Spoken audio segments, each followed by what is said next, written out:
Dietro? No, vai pure.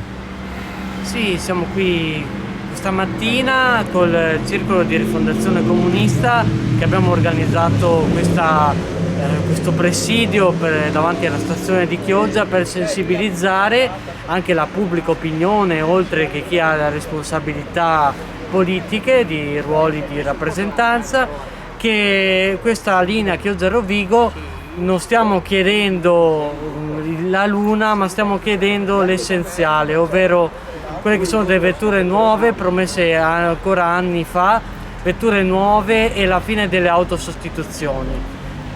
Questo provoca molti disagi agli utenti e noi vorremmo inoltre, al fine di potenziare anche un trasporto di tipo urbano, che venisse istituito un biglietto a tariffa unica con i mezzi ACTV, che quindi le parti sud, diciamo, delle frazioni come Cavanella d'Adige e Sant'Anna potessero usufruire del servizio al medesimo costo del traffico urbano. In questo modo otterremo anche un potenziamento del trasporto pubblico che sappiamo che è molto importante.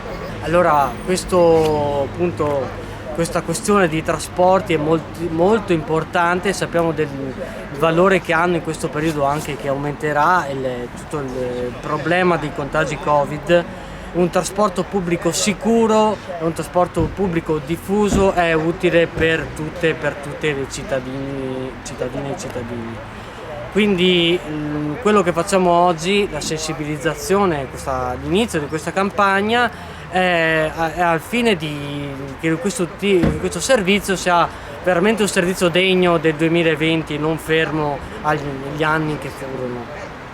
In effetti questa linea è utilizzata, è chiaro non è utilizzata come andare a Venezia, ma comunque è utilizzata, e i treni, a parte qualche eccezione, sono quelli di 50 anni fa.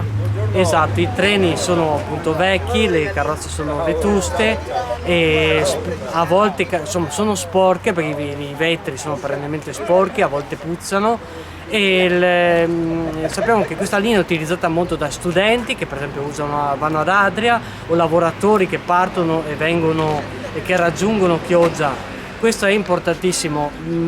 Un'infrastruttura come la Chioggia-Rovigo è importante anche per il valore della nostra città.